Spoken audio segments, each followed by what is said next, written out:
Welcome to Bibi Ceriwis Online. Selamat pagi teman-teman. Yuk mari kita lihat teras atas rumah. Ups, lumayan kotor pagi ini ya. Ya teman-teman, video kali ini mengenai teras di atas rumah. Kebetulan rumah keluarga kami memiliki teras yang lumayan besar di atas rumah. Apa saja sih kelebihan maupun kekurangan memiliki teras di atas rumah? Berikut akan saya jabarkan berdasarkan pengalaman pribadi ya. Nah teman-teman, teras di atas rumah biasa dapat kita temui di rumah-rumah yang berbentuk ruko atau rumah toko. Di wilayah kota Jambi merupakan hal yang biasa ditemui rumah-rumah berbentuk ruko. Bisa juga kita katakan bahwa ruko-ruko ini merupakan salah satu ciri khas dari kota Jambi. Pada awalnya, sebelum mendirikan bangunan ini, Akong Bayu sebenarnya telah mereview jenis bangunan yang lain yang lebih estetik gitu loh. Akan tetapi, dikarenakan biayanya bisa 2 kali lipat dibandingkan membangun ruko, maka akhirnya dipilihlah membangun rumah model ruko saja. Yang penting nyaman saat ditempati dan bisa menampung seluruh anggota keluarga. Nah teman-teman, salah satu keuntungan memiliki teras di atas bangunan rumah adalah kita bisa memiliki ruang terbuka tambahan di wilayah lingkungan rumah kita. Jika beruntung, kita bisa mendapatkan view atau pemandangan yang lumayan bagus juga. Nah teman-teman, selain ruang terbuka, kita juga bisa mendapatkan lahan tambahan bagi kita yang bisa kita manfaatkan untuk apa saja. Seperti saya yang ketika saat pandemi memiliki hobi baru yaitu bercocok tanam. Selain itu, teras di atas rumah ini sangat bermanfaat bagi keluarga kami untuk berkumpul ketika masa pandemi. Dikarenakan adanya lockdown dan kita tidak bisa kemana-mana, bosan saja di dalam kamar, akhirnya dimanfaatkan deh teras di atas rumahnya. Dengan peralatan dan perlengkapan yang sederhana, berasa seperti di kafe Bali deh ngedate bersama orang tua. Selain itu, dengan selembar tikar, anggap saja deh sedang piknik di taman kota bersama ponakan-ponakan tercinta. Menu yang kita konsumsi pun biasa saja, hanya ramen dan sedikit barbecue. Yang penting kebersamaannya dan setidaknya hilang penat selama masa pandemi. Nah teman-teman, itu beberapa manfaat yang kita dapatkan ketika memiliki teras di atap rumah. Sekarang mari kita bahas kekurangannya. Kekurangan terbesar yang saya rasakan ketika memiliki teras di atap rumah adalah bertambahnya wilayah di rumah yang harus kita bersihkan. Walaupun wilayah teras ini jarang dikunjungi oleh orang lain, akan tetapi dikarenakan saya memiliki beberapa tanaman yang berdaun lebat, maka wilayah rumah ini tetap harus saya bersihkan minimal 2-3 hari sekali. Kenapa demikian? Karena di bagian teras atap rumah ini ada lubang-lubang saluran pembuangan air. Apabila tidak saya bersihkan dan lubang ini tersumbat oleh daun-daun kering yang rontok, maka akan terjadi bencana air terjun. Ya, pengalaman ini pernah saya rasakan 2 kali.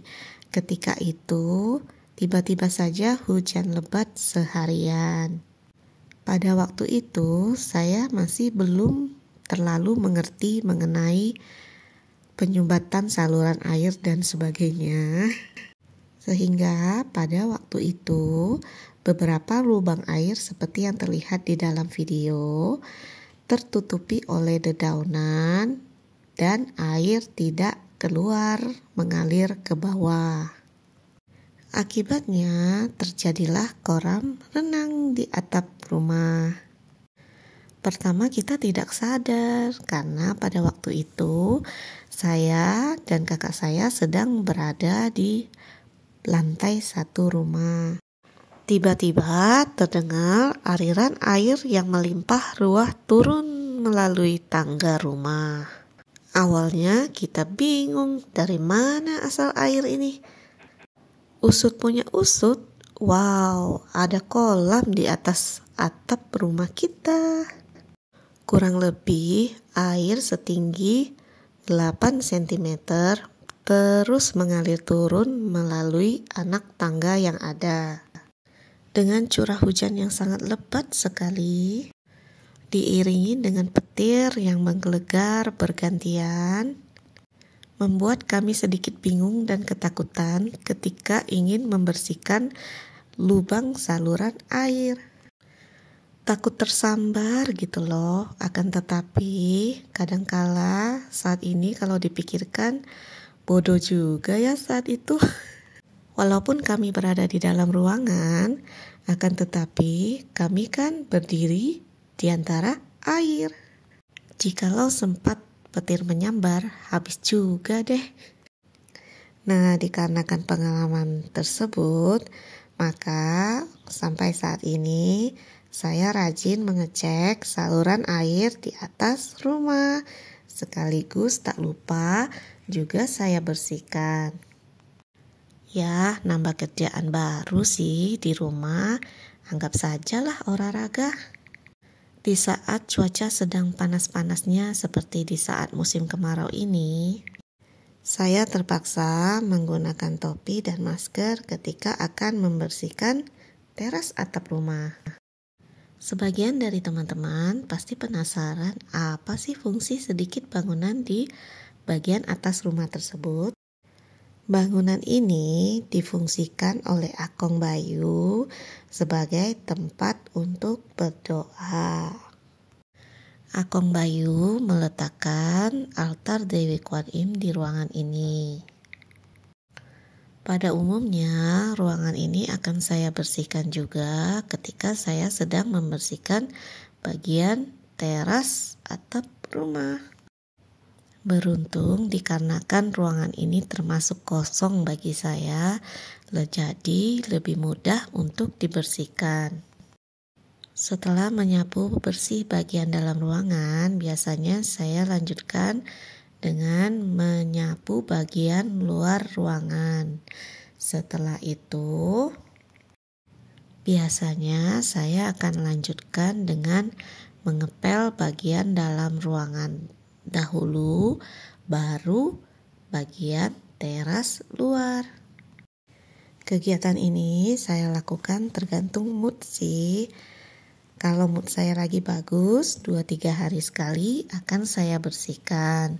Tapi apabila lagi tidak mood, ya seminggu sekali lah saya lakukan. Tidak lupa ya, harus selalu mengecek saluran pembuangan air yang ada.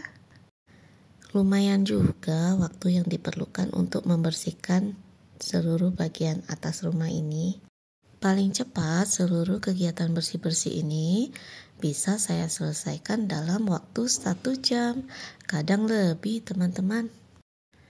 Tergantung juga, kadangkala saya langsung mengecek tanaman-tanaman yang saya miliki, apakah memiliki rumput-rumput liar yang tumbuh. Kalau iya, langsung harus dibersihkan juga. Pekerjaan sapu dan ngepel bagi saya sih pekerjaan ringan. Paling males itu kalau harus menyetrika baju. Entah mengapa, pekerjaan rumah yang paling males saya lakukan itu adalah menyetrika. Mungkin dikarenakan ketika sedang menyetrika, posisi duduk yang lama, encok deh pinggang.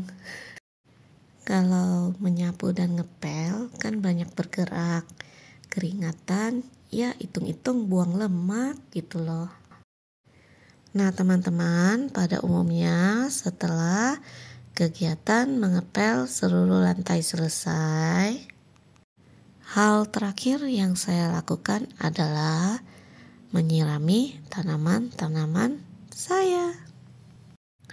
Kegiatan ini merupakan salah satu cara saya untuk menghilangkan stres juga. Entah mengapa, kegiatan ini bisa menenangkan bagi saya.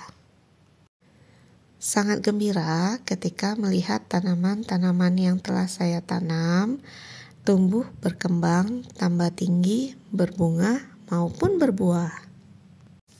Mengingatkan saya bahwa kehidupan itu sangat berharga. Nah teman-teman, berikut adalah video sedikit gambaran ketika sedang hujan.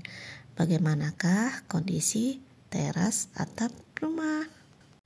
Saya sangat menyukai cuaca hujan seperti ini teman-teman. Akan tetapi, dikarenakan hujan yang deras dan angin yang kencang, seperti yang terlihat ada salah satu tanaman saya yang roboh.